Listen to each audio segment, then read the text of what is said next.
Bonjour, bienvenue à l'émission Swiss Made en collaboration avec Ducascopy TV. Aujourd'hui, nous allons parler de concept et de production en Suisse. J'ai l'honneur d'accueillir Daniel Lefler, directeur du service de la promotion économique de l'État de Genève. Bonjour Daniel. Bonjour Alain. Et Thierry Dim, rédacteur en chef du magazine Le Monde économique. Bonjour Thierry. Bonjour Alain.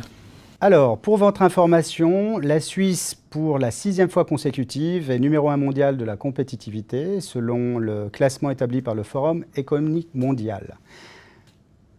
Meilleur État compétitif veut dire capacité d'innovation. Et au niveau de la capacité d'innovation, nous allons parler d'entreprises, de main-d'œuvre hautement qualifiée. Daniel, que veut dire exactement capacité d'innovation ? Je crois qu'au niveau de l'arc lémanique, on dispose d'un réservoir de compétences qui est assez élevé en fonction des pôles d'excellence qui se sont développés durant ces dernières années. Je crois que cette main-d'œuvre qualifiée permet justement aux entreprises de se positionner sur des marchés de niche et d'avoir une capacité d'innovation assez, même très élevée. De plus de 88% des PME en Suisse sont des PME de moins de 10 personnes, donc une capacité d'adaptation, de flexibilité, de répondre aux besoins des entreprises qui est très élevée et qui permettent aussi de répondre aux nouveaux besoins des clients. Et aussi cette proximité avec les écoles et les universités qui permet aussi à ces sociétés d'avoir accès à des compétences, d'avoir accès à des nouvelles technologies qui permettent pour ces entreprises d'intégrer des nouveaux développements et d'ainsi de répondre à leur clientèle avec des produits sophistiqués. Beaucoup d'entreprises de moins de 10 personnes, ce sont quasi des entreprises flexibles, mais familiales aussi. Aujourd'hui, elles ont besoin d'aide de la part d'institutions ou de grandes entreprises.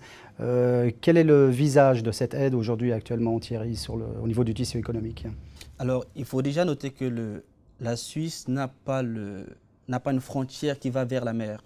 La Suisse n'a pas de matière première, donc la Suisse doit innover.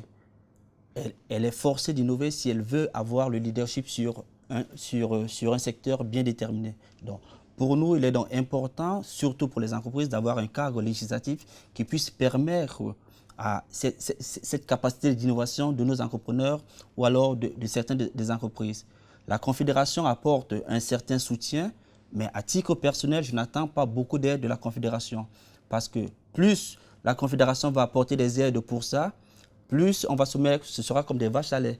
Donc je pense plutôt qu'il faut plutôt inciter des personnes, créer un cadre favorable pour que les personnes puissent développer leur capacité d'innovation pour pouvoir peut-être plus tard rester toujours à la tête de ce classement. Et a priori, ce cadre est quand même favorable puisque nous parlons de compétitivité, nous parlons de main-d'œuvre hautement qualifiée.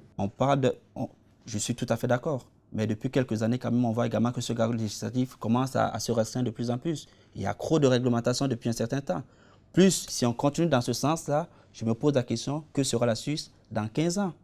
Parce qu'aujourd'hui, qu'est-ce qu'on est en train de faire? On est en train de récolter les fruits de ce que ceux qui ont sémé avant ont pu mettre en place.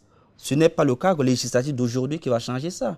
C'est plutôt le cadre législatif d'aujourd'hui qui va changer les choses vers le futur. Donc, il est donc très important pour moi que les politiques fassent attention à ce que nous ne puissions pas être asphyxiés par trop de règles pour nous permettre de ne plus innover. On doit innover pour rester compétitif. Nos entreprises en ont besoin. Sachant qu'aujourd'hui, ces entreprises-là dont on parle, ce sont des petites entreprises très flexibles et elles sont complètement intégrées au modèle éducatif aujourd'hui en Suisse.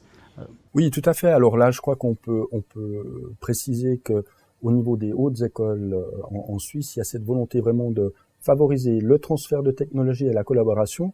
À ce niveau-là, les échanges se font très très bien. Il y a des instruments qui ont été mis en place et par la Confédération, par les cantons, différents cantons et par des regroupements de cantons. Je dirais, il y a des aides intercantonales.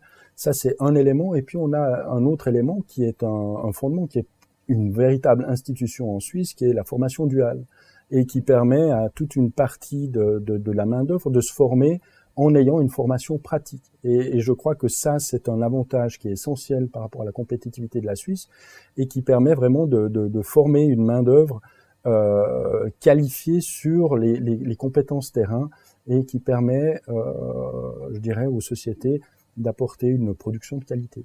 Donc une main-d'œuvre hautement qualifiée due à une imbrication du modèle éducatif dans le modèle économique, c'est un premier point.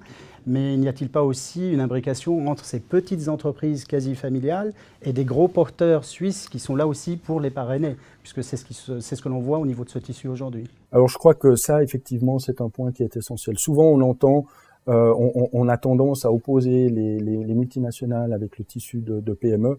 Or, nous, ce qu'on constate au niveau de la promotion économique, c'est que les entreprises sont des tissus hautement imbriqués. Et donc, les multinationales vont travailler avec les PME locales. Et pour nous, c'est justement une des tâches de créer des ponts entre ces différents mondes. Et je crois notamment, on parlait d'innovation, les startups innovantes, souvent qui sortent des hautes écoles, développent des nouveaux produits. Elles n'ont cependant pas le réseau international ni les connaissances du marché. Et pour nous, on se retrouve face à un enjeu majeur qui est de mettre en relation ces sociétés avec les multinationales pour favoriser l'éclosion de nouvelles opportunités d'affaires et surtout d'augmenter le taux de succès de ces PME, de ces startups technologiques. N'y a-t-il pas une autre raison? Je pensais par exemple à l'accessibilité des institutions, par exemple, aujourd'hui, par rapport aux besoins qu'ont ces entreprises. Alors, je pense que l'un des avantages également de la Suisse, c'est également au niveau de cet accès-là. Si on prend par exemple au niveau du droit du travail, notre droit du travail, il est comme ça. Dans certains pays, ou alors certains de nos voisins, on sait qu'il est comme ça. Donc, on a déjà ce premier avantage. On a l'autre avantage également par rapport à ça, c'est qu'il y a un portail, par exemple, pour la simplification. Donc, prenons un exemple assez clair. Pour ouvrir une entreprise, par exemple, en Suisse, c'est très facile. En moins de 48 heures, je suis à mesure de vous ouvrir une entreprise parce que les règles sont claires. Et pour les entrepreneurs ou alors pour ceux qui veulent créer de l'emploi, ils ont besoin d'avoir ce type de stabilité, avoir une certaine vision. On ne peut pas à tout moment changer des règles. Si on change des règles à tout moment, ça ne peut pas y aller. Par contre, lorsqu'on sait qu'on vient, les règles sont bien précises et qu'on a du long terme, alors là, on a un terrain favorable pour créer de l'emploi, pour créer des entreprises. Ce qui veut dire que face à d'autres pays qui changent leurs règles quasi tous les mois, cette notion de linéarité est finalement un grand avantage au niveau de la Suisse par rapport aux entreprises. Est-ce que vous allez investir votre argent quelque part, sachant que demain les règles vont changer?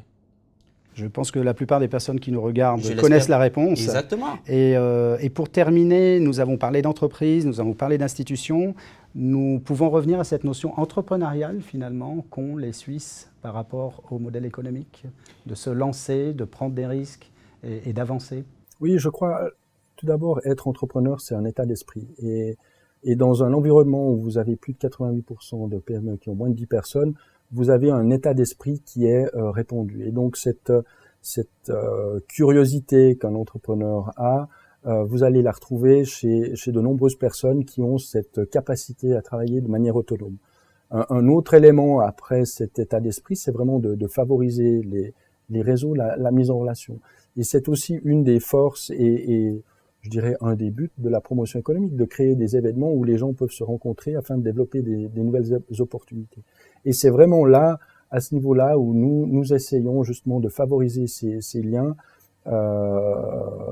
Et ça, c'est vraiment très important pour le succès des PME. Donc, pour parler de compétitivité, nous avons parlé d'entreprise, mais surtout d'entrepreneurs, d'humains, de famille. Et finalement, pour garder le résumé, nous dirons que c'est cette notion humaine qui donne à un moment donné cette capacité d'innovation.